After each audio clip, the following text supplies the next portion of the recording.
रूप हरि महामोहतम कुंज जसु बचन रवि कर धन्य धन्य सदगुरु सुखदाम महिमा कही न जाए।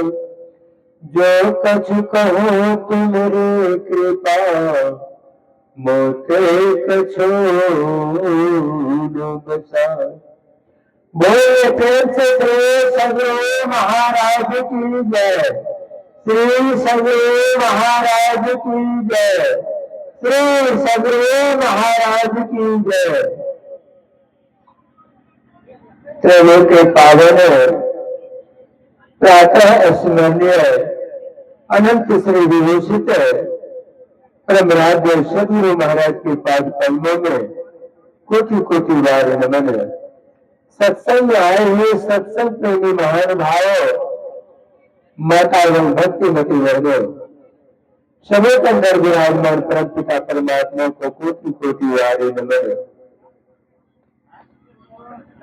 आज यह ज्ञान यज्ञ हमारे ठाकुर बाबू अपने धर्म पत्नी के दिवंगत आत्मा के शांति हेतु यह ज्ञान यज्ञ करवा रहे हैं।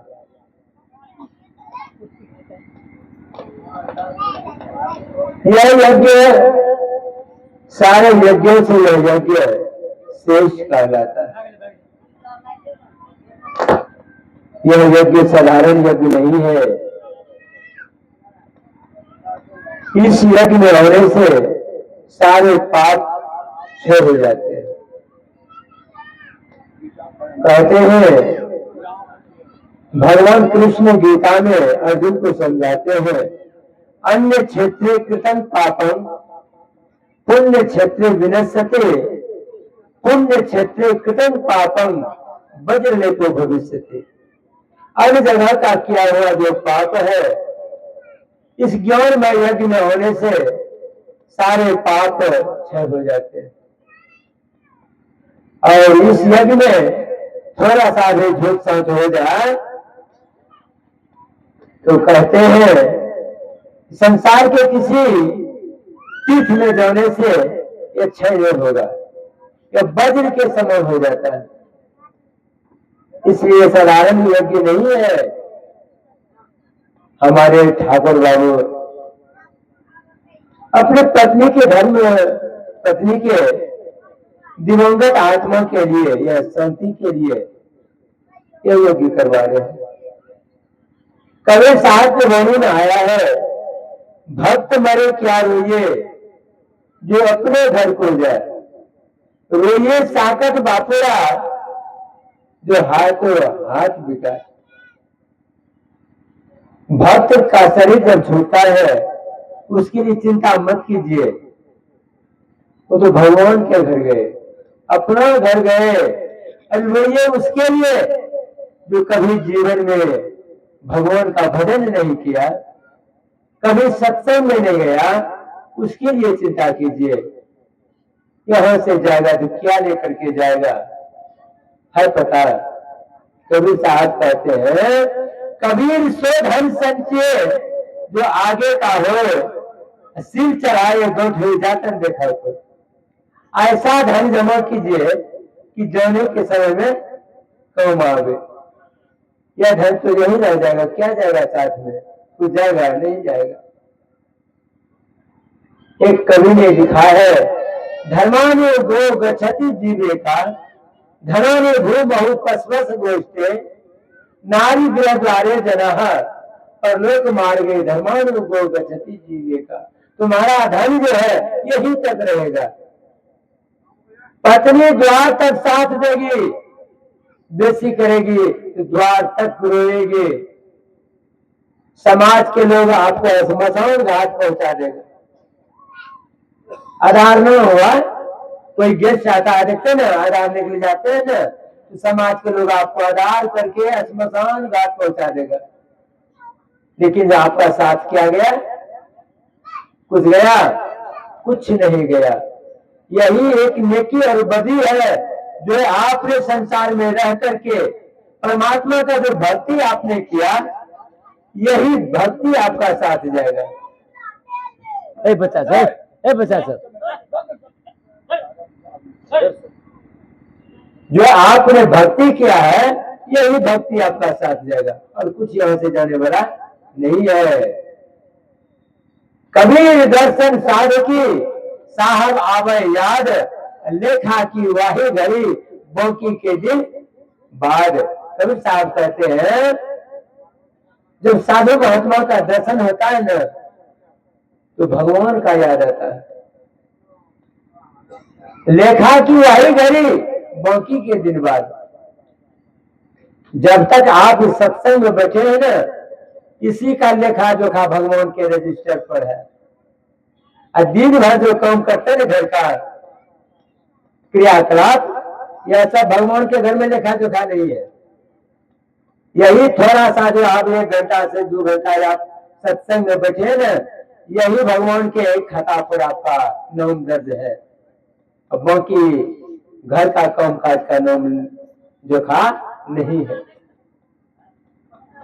यही आपका एक साथ जाएगा, बाकी कुछ साथ जाने वाला नहीं है। यदि साथ जाता तो कबीर साहब ने कहा, अरे जीवन में बहुत कमाया हीरा और मोती, क्या करें यारो कफन में जेब नहीं होती। अरे कफन में जेब होता तो रुपया पैसा लेकर के यहां से संभल बांध करके जाते, कम से कम वहां दुकानों दरवाजा करके खाते पीते। लेकिन ऐसा तो है नहीं। यहाँ कुछ यहाँ से आपको साथ नहीं जाएगा, सब कुछ यही रह जाएगा, कुछ जाने वाला नहीं है। तो किस दिन के लिए हम नेकी बदी में लगे हुए हैं? जब कुछ जाने वाला नहीं है तो किस खातिर से चोरी बेमोरी झूठ करते हैं? कौन दुनिया के लिए? जीवन में थोड़ा सा के लिए यह शरीर मिला है, थोड़ा दिन के लिए। दिन 10 ने हरवा खेली ले, एक दिन शाश्वत जाना हो, एक दिन यहां से जाना होगा। जब गोपीचंद की माता एक दिन मकान पर से रो रही थी, एक दिन और से आंसू गिरा न गोपीचंद के शरीर पर, गरम आंसू। गोपीचंद ऊपर नजर उठा करके देखता है, माँ रोती है। माँ से जाकर के पूछा, माँ तुम क्यों रोती हो? कहा बेटा कोई बात नहीं है। कहा फिर रोना तो दुख का कारण है ना। दुख का कारण है, जब तक आदमी को दुख नहीं होता है तो रोता नहीं है, जरूर कोई कारण है। बताओ। माँ कहती है बेटा जैसा तुम्हारा शरीर सुंदर है ना, ऐसा ही सुंदर तुम्हारे पिताजी का भी शरीर था, लेकिन आज नहीं रहा। बेटा तुम भी नहीं रहोगे, तुम भी एक न एक दिन चले जाओगे। इसलिए आंख से आंसू चलता है। गोपीचंद ने कहा, माँ इससे बचने का उपाय बताओ। कहा जी बचना चाहते हो तो मजबूत गढ़ में रहो, स्वादिष्ट भोजन खाओ, मुलायम बिछावन पर सो। कहा माँ साधु जीवन में मजबूत घर कहाँ मिलेगा? मकान कहाँ मिलेगा साधु जीवन में? कहीं खीर मिलेगा खाने के लिए और कहीं भूखा सोना पड़ेगा।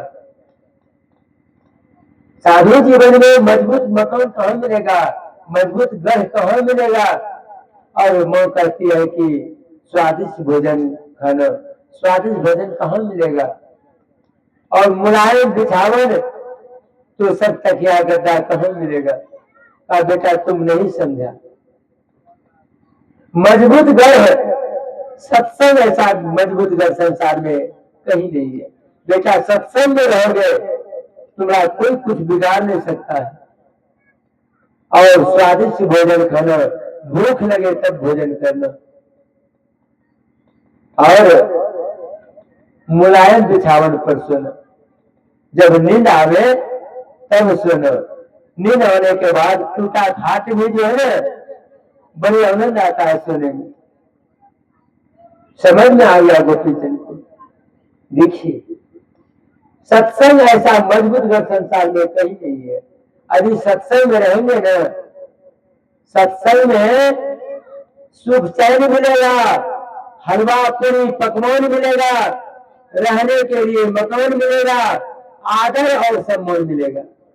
है कुछ बाकी? कुछ बाकी नहीं है। कबीर साहब को एक बार विमान आया था लेने के लिए। कबीर साहब आपके लिए विमान हाजिर है, चलिए आपको स्वर्ग बुला रहे हैं। कहा स्वर्ग में क्या सब चीज है? कहा बाबा स्वर्ग में सुख ही सुख है, सुख का भंडार है स्वर्ग में। कबीर साहब कहते हैं सत्संग होता है वह? कहा यही तो नहीं होता, सत्संग नहीं होता। कबीर साहब ने कहा राम बुलारा भेजिया दिया कबीरा रो, जो सुख साधु संग में सो बैकुंठ न हो। जो आनंद साधु के संग में मिल रहा है, यह आनंद जो है ना स्वर्ग में भी नहीं है आनंद। कितना आनंद है सत्संग में, स्वर्ग से अधिक आनंद है सत्संग में। सत्संग भगवान का निज अंग है। यदि आप सत्संग में बैठे हैं, समझिए भगवान के गोद में बैठे हुए, इतना आनंद है। यदि जीवन में आपने सत्संग कर लिया, तब तो आप परमात्मा के गोद में चले जाएंगे। और समझ लीजिए परमात्मा के गोद चले जाइएगा, कितना सुख मिलेगा। है ठीक है ना? यदि जीवन में सत्संग भजन नहीं किया तो कितना दुख होगा वो जानते हैं?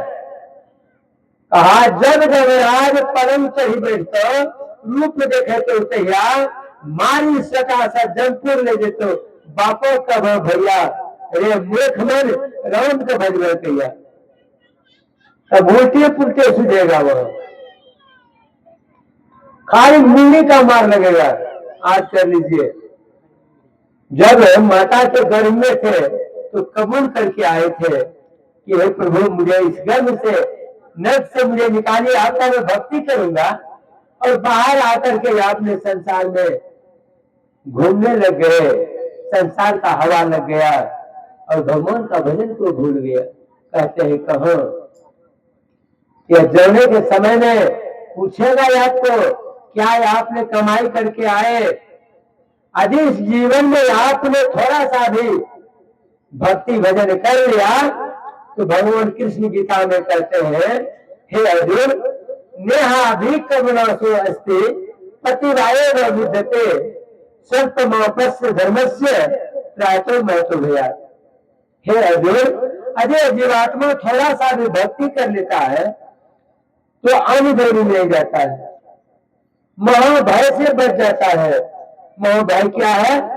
मनुष्य शरीर के अलावा अन्य शरीर में चला जाना सबसे बढ़कर के यही डर है, सबसे भारी डर है। कितना सुख है सत्संग में।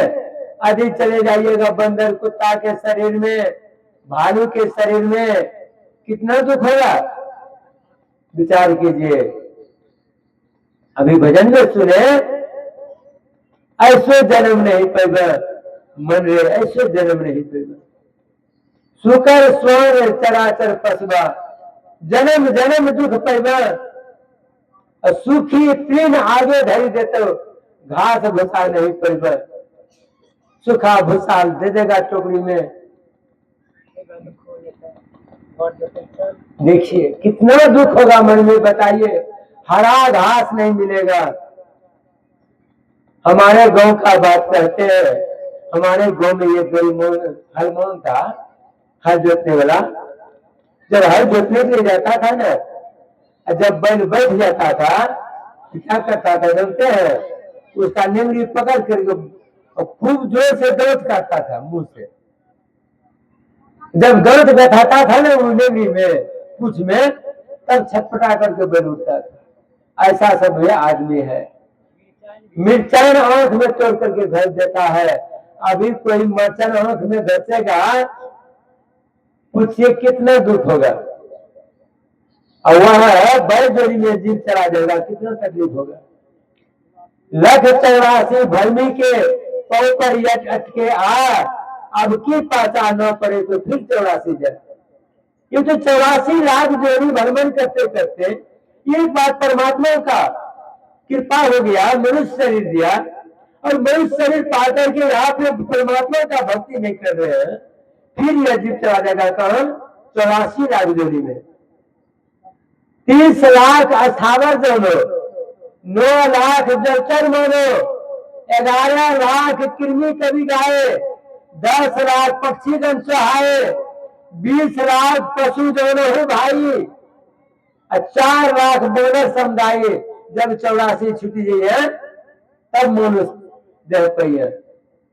कितना संकट होगा, उतना जन्म लेकर के तब मनुष्य परमात्मा ने देता है। और यहाँ आकर के मांस मछली खाते हैं, दारू शराब पीते हैं। बताइए किस जोनी में आप जाइएगा, कितना दुख भोगना पड़ेगा आपको, समझ लीजिए। कहा अधिक जीवन में आपने थोड़ा सा भी भक्ति कर लिया तो मोह भय से बच जाइएगा। देहि नित्यम बद्धो अहम देहे सर्वस्व भारत तस्मात् सर्वाणि भूतानि नोतुम शक्ति महर्षि। भगवान कृष्ण अर्जुन को कहते हैं, अर्जुन 84 लाख जोड़ी भ्रमण करते करते एक बार मनुष्य शरीर मिला है। यह शरीर पा करके यदि ऐसे संत सदगुरु के शरण में जाकर के यदि आपने नाम नाम लेकर के भक्ति करना प्रारंभ कर दिया, हे अर्जुन अन्य जोड़ी में नहीं जाएगा। जब भी मिलेगा मनुष्य शरीर मिलेगा। संत कबीर साहब कहते हैं, भक्ति बीज विषय नहीं, जो जुग जाए अनंत, ऊंच नीच घर जन्म ले तो संत के संत। भक्ति का संस्कार जिसको एक बार पड़ गया है तो बार बार मनुष्य शरीर दिलाएगा, चाहे नीच जाति में क्यों नहीं हो जाए। नभाजी महाराज जाति के लोग थे, क्या उसका संस्कार घट गया था? कितने बड़े संत थे नभाजी महाराज। रविदास जी महाराज जाति के तमाम थे, क्या भक्ति का संस्कार घट गया? नहीं घटा, संस्कार वही रह गया। नभाजी महाराज एक बार भंडारा दे रहे थे, नभाजी जाति के ब्रह्म थे और तुलसीदास जाति के ब्राह्मण थे। निमंत्रण देने के लिए गए थे तुलसीदास को। तुलसीदास समझ गए नभाजी महाराज होने वाले हैं। तुलसीदास जी गुफा में प्रवेश कर गए और शिष्य से कहा, नभाजी महाराज आएंगे ना, कह देना ध्यान पर बैठे हुए हैं, अभी नहीं उठेंगे, लौट जाएंगे। नभाजी पहुंच गए। शिष्य से कहा कि रविदास जी महाराज कहाँ है? कहा कि ध्यान करते हैं। कहा बोल दो एक बार कि नभाजी आए हैं। गया और कहा अभी नहीं आएंगे, ध्यान पर बैठे हुए हैं। नभाजी महाराज पहुंचे हुए संत थे। नभाजी महाराज अपना योग बल से इतना पेशाब लगा दिए तुलसीदास को कि छटपटा करके गुफा से निकले। और जैसे निकले कहा नभाजी महाराज से, कहिए महाराज जी कैसे आना हुआ? कहा पहले जाइए आप पेशाब से आइए, आपके पेशाब से भी मैं गया गुजरा हूं।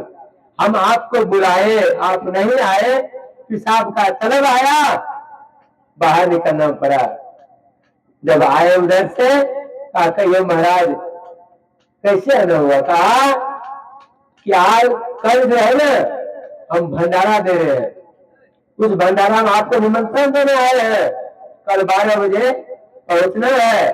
बहुत सारे संत आ रहे हैं, आपको भी मैं आमंत्रित करता हूँ। तुलसीदास जी चलिए। नभाजी महाराज वहां से चले।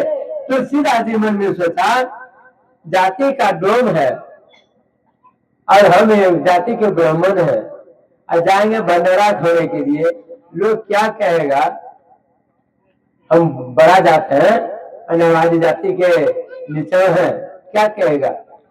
तुलसीदास जी क्या किए, 4 बजे पहुंचे, 12 बजे का निमंत्रण और 4 बज गया। सोचा मन में सब चला गया होगा भंडारा करके, अब कम समय बचा है, अब जाकर के जाकर मंत्री हम पूर देते हैं जाकर के। जितने संत महात्मा आए थे ना, तुलसीदास जी के आशा में बैठे थे, वैसे सब कोई सबको देख लिया। तुलसीदास जी पहुंच गए। तुलसीदास जी ने कहा शिष्य जाओ बोल देना नभाजी महाराज को कि तुलसीदास जी पहुंच गया है। जैसे कहा नभाजी महाराज ने कहा जाओ तुलसीदास को बोल देना अब जगह नहीं है बैठने का, पत्ता भी खत्म हो गया, क्या चीज में देंगे भोजन करने के लिए, क्या को बोल दो। शिष्य आकर के कहा महाराज जी, नभाजी महाराज ने कहा जगह नहीं है, पत्ता भी नहीं है, क्या चीज में देंगे भोजन खाने के लिए। तुलसीदास जी ने क्या किया, अपना दोनों जूता दे दिया शिष्य को, कहा नभाजी को कह देना एक जूता में भात एक जूता में दाल दे देगा, हम खड़े खड़े खा लेंगे। जैसे सुना नभाजी महाराज आकर के अहंकार खत्म हो गया, आकर के तुलसीदास जी को भार पना पकड़ करके हृदय से लगा लिया। जैसे हृदय से लगाया तुलसीदास जी का आत्मदृष्टि खुल गया। उसी समय आत्मदृष्टि खुल गया तुलसीदास जी का और महान बन गए तुलसीदास जी। साधारण है, जब तक जीवन में अहंकार रहेगा भक्ति पूरा नहीं होगा। अहंकार जीवन से निकाल दीजिए, संत दरस को जाइए, यदि ममता अभिमान जो जो पांव आगे रहे उनकी तीरथ समान। एक महात्मा जी गए थे एक गांव में, महात्मा जी ने कहा जो 101 तीर्थ किया है उसी के हाथ से हम भोजन करेंगे। गांव के लोग थक गए, जो जाते थे कहने के लिए ना, कहा बाबा ने कितना तीर्थ किया है, कोई कहता था 5, कोई 10, कोई 7, लेकिन 101 तीर्थ करना साधारण है। बाबा 5 दिन हो गया आंजल किया हुआ, कोई खिलौने वाला नहीं बचा। उसी गांव में एक नई बधू आई थी शादीशुदा करके, सत्संगी घर के थी लड़की। जैसे आई उसको मालूम हुआ इस गांव में एक महात्मा जी आए हैं और कहते हैं जो ये 101 तीर्थ किया है उसी के हाथ से भोजन करेंगे। आज महात्मा जी 5 दिन हो गया है आंजल किया हुआ, कोई खिलौने वाला नहीं है। वो नई बधू अपना सास से कहती है कि माता जी सुनते हैं ऐसे ऐसे बात है, अरे माँ यदि आपका आदेश हो जा हम बाबा को अवश्य भोजन कराएंगे। कहा गांव के लोग थक गया है, तुम आज आई है और तुम कहते हो बाबा को भोजन कराएंगे, कितना तीर्थ किया है। कहा माँ यदि आपका आदेश हो जा तो जरूर हम बाबा को भोजन कराएंगे। कहा ऐसा तुम्हारे में गुण है तो जा भोजन करा। बाबा के पास गए, कहा बाबा चलिए हम आपको भोजन कराएंगे। कहा बेटी तुमको मालूम नहीं है, तुम तो आज आई ना, आज 5 दिन से हम भूखे प्यासे हैं, कोई भोजन कराने वाला नहीं है। जो 101 तीर्थ किया है उसी के हाथ से हम भोजन करेंगे। तुम कितना तीर्थ किया है। कहा बाबा मैं सुनी हूं संत दरस को जाइए तभी ममता अभिमान जो जो पांव आगे बढ़े कोटि तीर्थ समान। यदि एक वेद यदि साधु के दर्शन के लिए बढ़ता है तो 1 करोड़ तीर्थ होता है। बाबा घर से चली हूं, कितना बेग उठा करके और कितना करोड़ तीर्थ हुआ आप ही बोलिए। कहा बेटी धन्य है तुम धन्य है, चलो उठा कमंडल, चलो भोजन करा। देखिए करोड़ तीर्थ होता है। ये बेग उठा करके यदि संत महात्मा का दर्शन करने के लिए जाइएगा 1 करोड़ तीर्थ होता है एक डेग पर। कितना डेग उठा करके आई है, कितना करोड़ तीर्थ हुआ, साधारण हुआ। इसलिए कहा साधु नाम दर्शनम पुण्य तीर्थम भूताहि साधु है कालन फलंते तीर्थ सदो साधु संगम। साधु का दर्शन ही सबसे बड़ा तीर्थ है। तीर्थ गए एक फल, संत मिले फल चार, सदगुरु मिले अनेक फल, कहे कबीर विचार। यदि संत सदगुरु का दर्शन हो जाता है अनेकों फल मिलता है, अनेकों फल मिल जाता है। ये साधारण तीर्थ नहीं है, इस तीर्थ को ज्ञान यज्ञ कहते हैं। ज्ञान का भंडार यहाँ है। इस यज्ञ में होने से सारे पाप क्षय हो जाते हैं, सारे पाप क्षय हो जाते हैं। मुहूर्त मपी यो दक्षे ना सागरे मनसा सह सर्व करते पापानाम तस्य जन्म शताब्दम। जो मुहूर्त भर भी ना सागरे मन को रोक खड़ा रहता है तो सैकड़ों जन्मों का किया हुआ जो पाप है क्षय हो जाता है। थोड़ा सा भी यदि ध्यान बन गया, तुलसीदास जी कहते हैं एक घड़ी आधो घड़ी आधो में पुराग तुलसी संगत साधु की हरो कोटि अपराध। ये घड़ी में 24 मिनट होता है, ये घड़ी में 24 मिनट, आधा घड़ी में 12 मिनट, आधो में पुराग 6 मिनट। यानी 6 मिनट भी आपने सत्संग को बढ़िया से सुन लिया, जीवन में उतार लिया और ध्यान बन गया तो गोस्वामी तुलसीदास जी कहते हैं कि करोड़ों जन्मों का क्या हुआ जो पाप है क्षय हो जाता है, क्षय हो जाता है। इसलिए जीवन में यदि शरीर त्याग के समय में यदि परमात्मा के प्रति आपका ध्यान लगा रह गया तो अर्जुन से भगवान कृष्ण कहते हैं हे अर्जुन मेरा दिव्य शरीर को पता है। प्राण काले वर्षा चरण भक्तिया युक्त योग बलेन सेव भूमि मध्य परमावेशु परम पुरुष मुपैति दिव्यम। हे अर्जुन जो विकुटी के बीच में शरीर त्याग के समय में ध्यान लगा करके रहता है और मेरा स्मरण करता है, हे अर्जुन मेरा दिव्य शरीर को प्राप्त करता है, वह मेरा दिव्य शरीर को प्राप्त करता है। ऐसा ध्यान कब बनेगा? जब अपराध दिन मौन जाप मौन ध्यान दृष्टि साधन में लगे रहिएगा तो मरने के समय में भी यह जाप आपको नहीं छूटेगा, वह जाप आपके साथ लगा रहेगा। यदि जीवन में आपने कभी भगवान का भजन नहीं किया तो मरने के समय में आजाद नहीं होगा। यार एक बुढ़िया बेचारी कभी भगवान का नाम नहीं लिया था, कभी नहीं।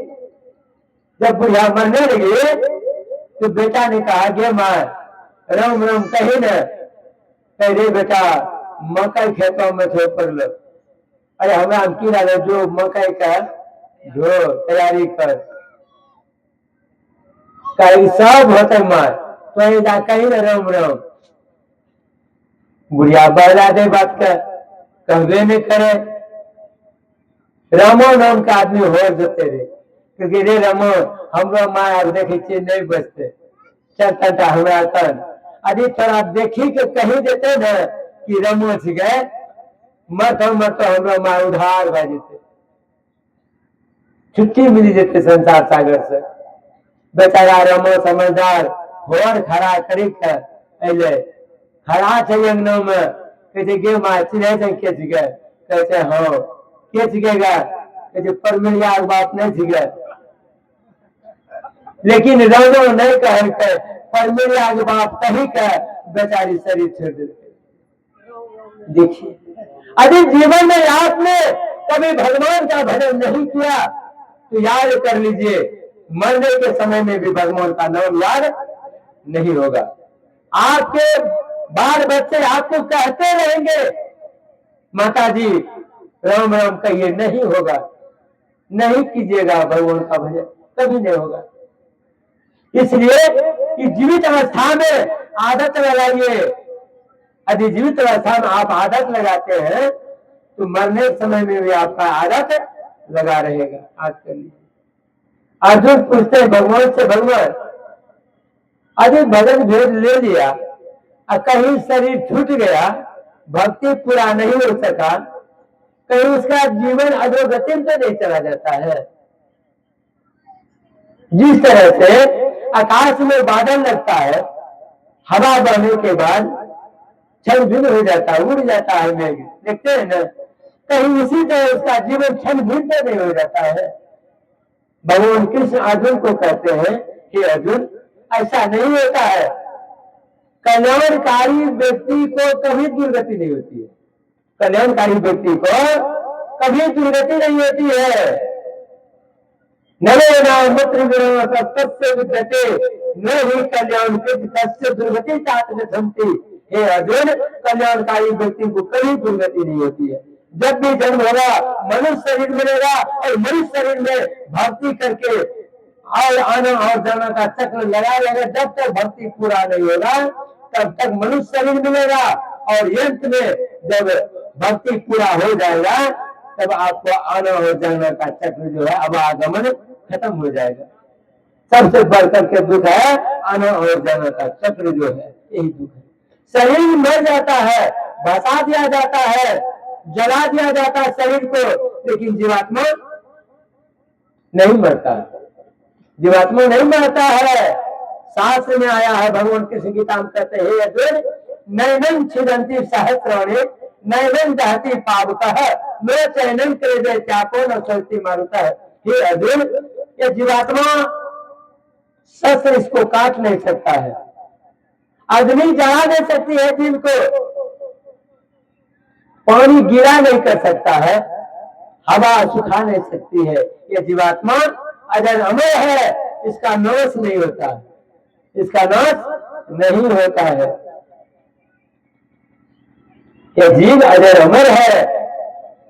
इस शरीर न हिंदू है न मुसलमान है, न यह जीव औरत है न यह जीव मर्द है।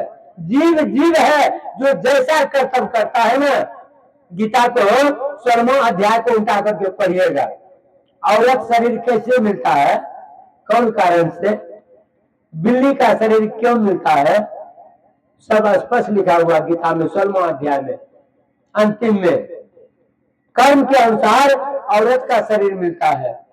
आदि जो मर्द को छोड़ करके पहले भोजन बनाकर अपना खा लेती है, उसमें लिखा हुआ बिल्ली जोड़ी में जाता है जी।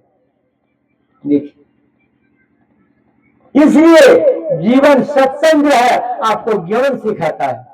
सत्संग में आइएगा, ज्ञान आपको मिलेगा, क्या करना चाहिए क्या नहीं करना चाहिए। लोग कहते हैं ज्ञान तो हो गया है लेकिन अभी तक आपको विवेक नहीं हुआ है। इसका मतलब विवेक भी होता है।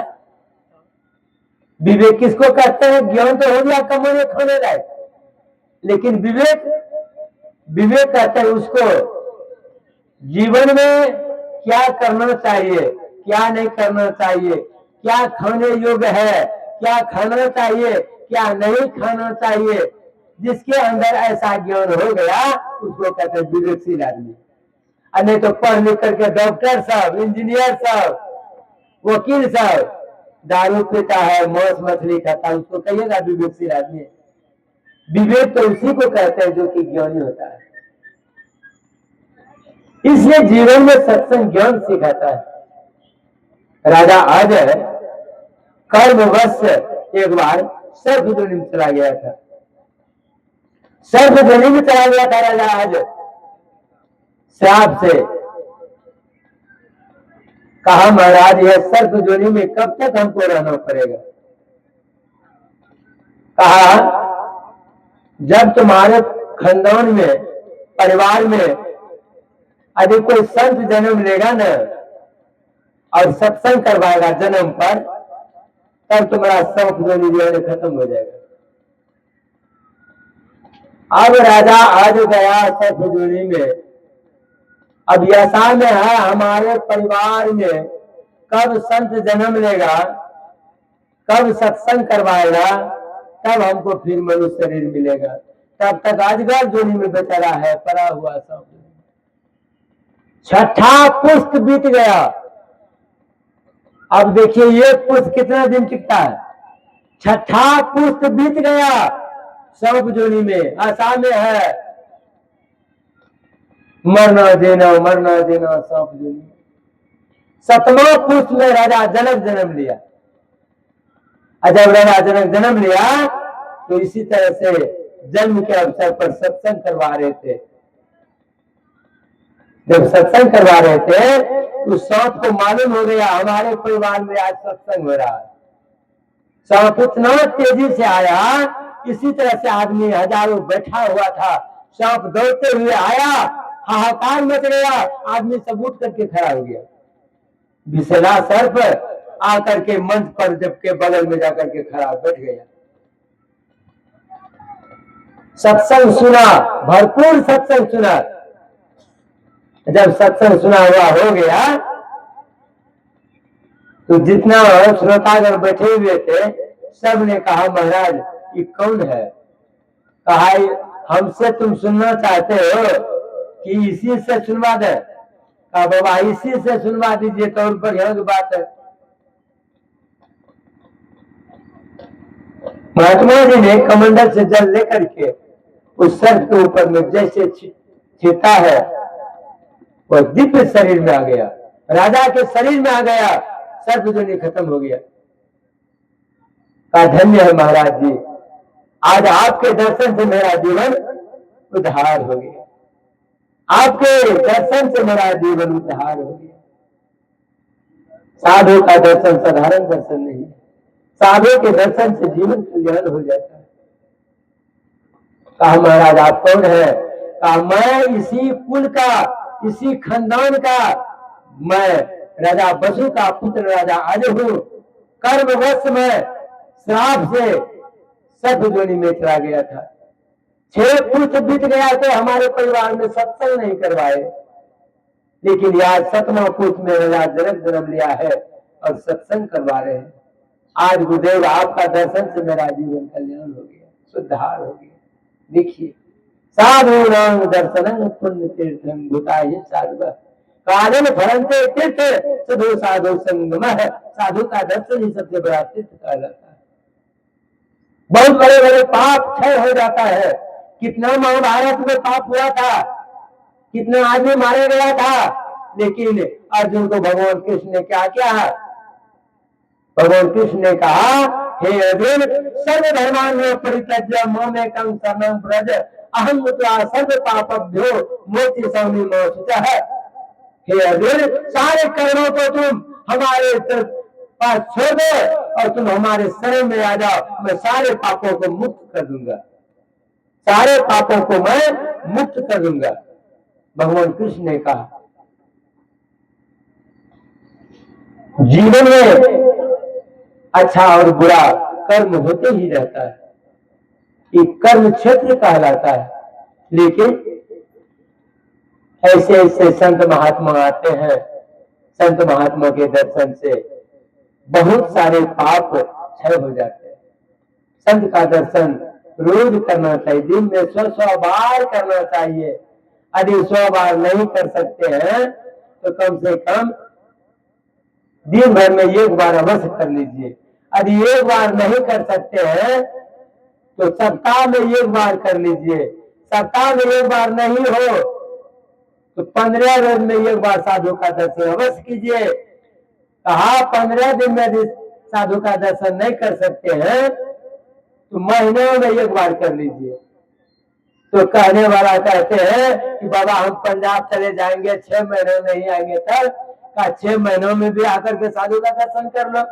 यदि 6 महीनों में साधु का दर्शन नहीं हुआ, साल भर में 1 बार कर लो। इससे क्या होगा? सारे पापों से तुमको मुक्ति मिल जाएगा।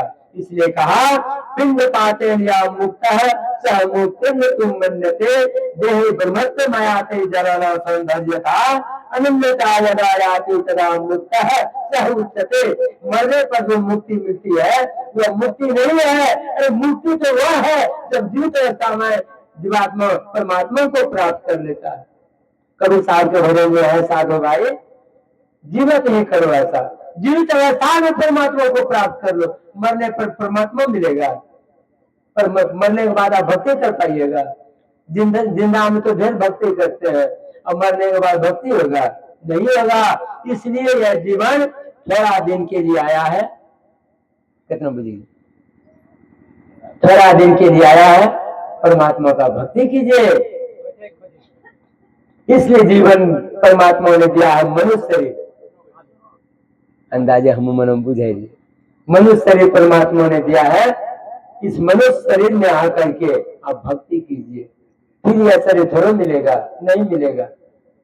एक आदमी को के है क्या कहा, मनुष्य शरीर में मिला है तो खूब दारू शराब पीते हैं, मर जाएंगे तो शरीर मिलेगा, मिलेगा फिर दारू पीने के लिए। अब बताइए, कोई काहू मगन और कोई काहू मगन। कहा है, तीन भर मछली खा के कोटी गाय कर दान, अकाशी करवट जो मरे फिर भी नरक निधन।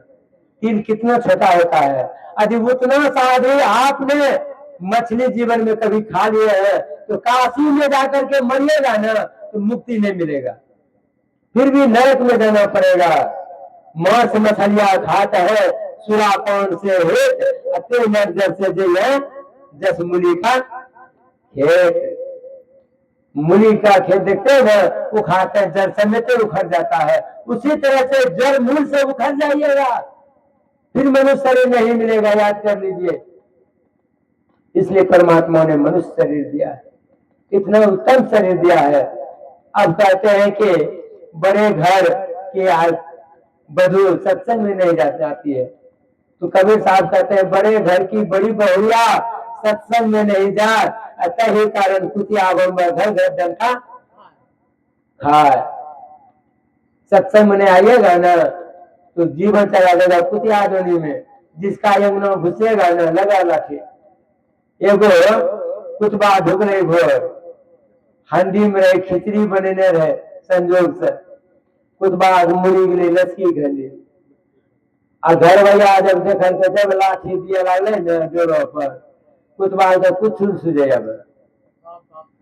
अब कुतबा टकरे भीतर का खुट्टा में, अब गए हंडी भंगी के, अब सुझ रहे कुतबा भाग रहे ओकरा गाँव के 10-20 कुत्ता कुछ दवा न मार गए बिहारी में, सिसवा वाला बिहार में पकड़ लगे भिट्टा में, कहिया देर कोई कंठी नहीं देखे गला में बोकनो रहबे कर ले हंडी वाला, कहिया मिलो कंठी कौन मतम ले रहे भजन भेद, कबीर मतम ले रहा है कि हर हर महादेव में ले रहा है कि संत मतम ले रहा है। कुतबा कहे कंठी ले लागलो थे 10 लाठी, कुतबा कहे कि कंठी ले में लागलो थे 10 लाठी, कहे लाठी तो लागलो सही है सुधर में तब न कंठी ले लेने चाहिए, कहे के मतलब खैनी खाए रहे छे, दाना पीबी रहे छे, किए थे सुधर में तब न। कुतबा ने कहे कुतबा से देखिए, जीवन यदि आप बनना चाहते हैं, जो निज घट रस्ता हो तो अपने को 5 पाप से हरदम खूब बचाओ। हाय एक झूठ है, नशा है दोसर, तेसर नारी पर के हो, चौथी चोरी, पंचम हिंसा, से न लगाओ। यदि जीवन में परमात्मा को प्राप्त करने के लिए चाहते हैं, परमात्मा को प्राप्त करने के लिए चाहते हैं, कि 5 चीज को जीवन से उखाड़ करके फेंक दीजिए।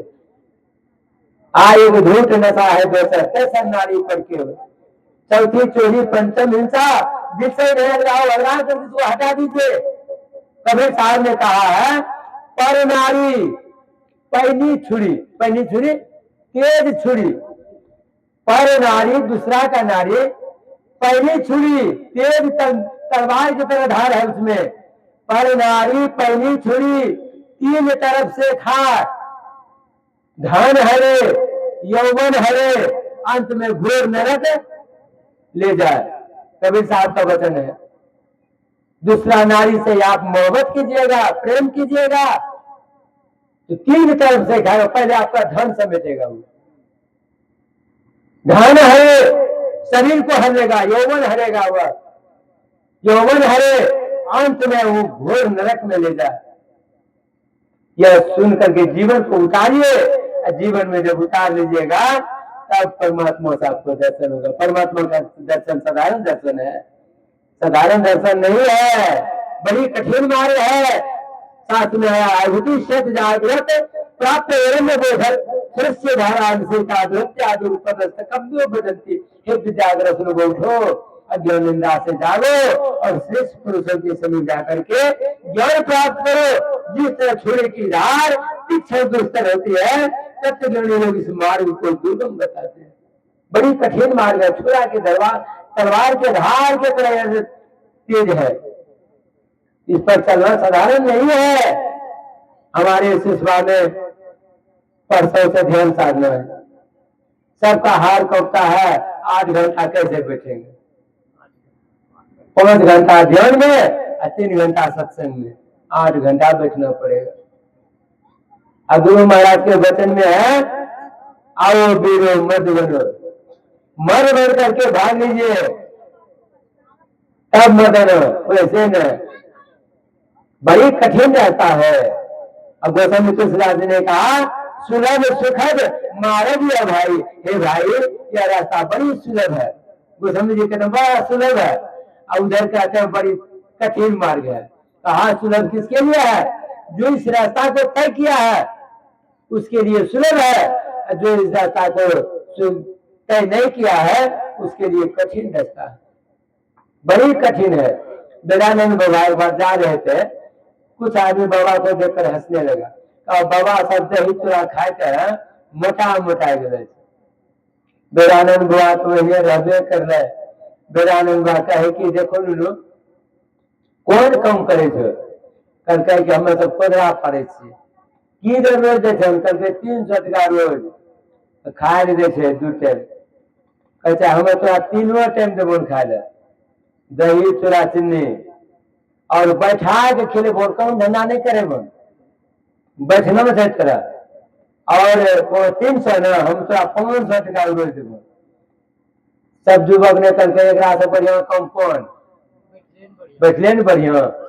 बाबा के साथ धर लेके बाबा बैठले, लहबल के लहबाए के ओकरा करके बैठो ध्यानो में, तब दे चूड़ा बैठो। बाबा जैसे बैठले ध्यान में, इहो सबके बैठल के ध्यान में। जब ध्यान में बैठले 10 मिनट में अब्बे तब्बे करा रहे सब। जब अब्बे तब्बे करा रहे ना, तो क्या बढ़िया कुदरे पारबो ठीक, सब कठिन बैठते वो ठीक है।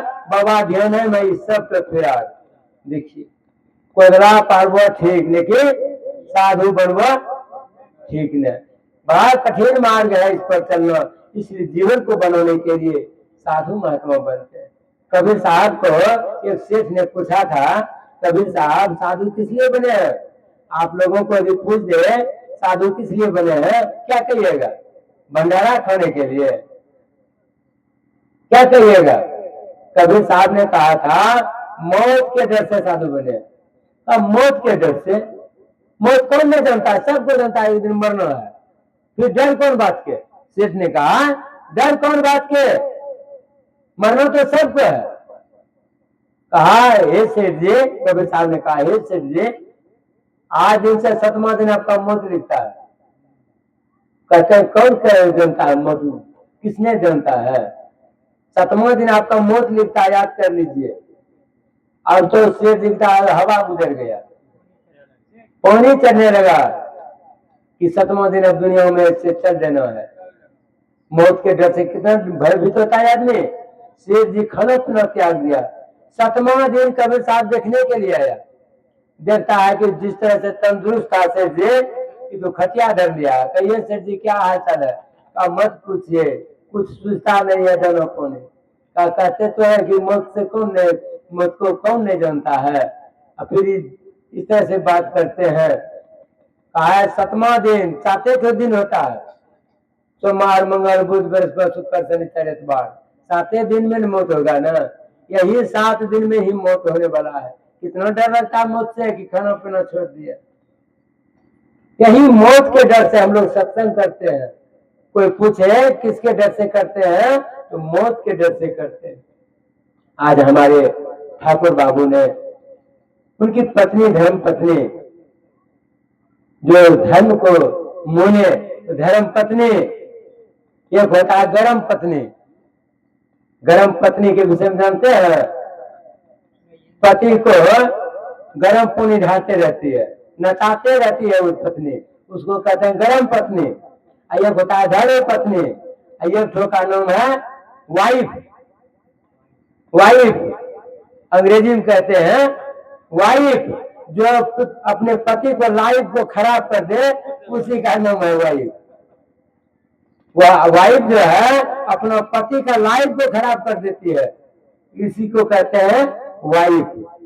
तो धर्म पत्नी थी, भजन भेदी थी, आज उसके नाम पर यह इतना बड़ा ज्ञान यज्ञ हो रहा है। संसार से चली गई, वो तो अपना घर गई है, वह तो सुख ही सुख हो रहा उसको। जो बाकी बचा हुआ है वो अपना सोच ले कि हमको भी जाना है, हम क्या करके जाएंगे। आज कर लीजिए, अरे उसका बेटा है, बेटी है, भाई है, वो भी सोच लीजिए हम क्या कर रहे हैं, हमको भी जाना है, तो क्या लेकर के जाएंगे। आज कर लीजिए, यदि आप जीवन में भक्ति नहीं किए हैं तो नाम लेकर के भजन भेद ले लीजिए और भक्ति कीजिए, जीवन का कल्याण होगा। यही आप सबों के बीच में कहा, मैं अपना वाणी को यही बयान देता हूँ। बोलिए प्रेम से श्री सद्गुरु महाराज की जय। आइए ये भजन सुनते हैं श्री सद्गुरु महाराज।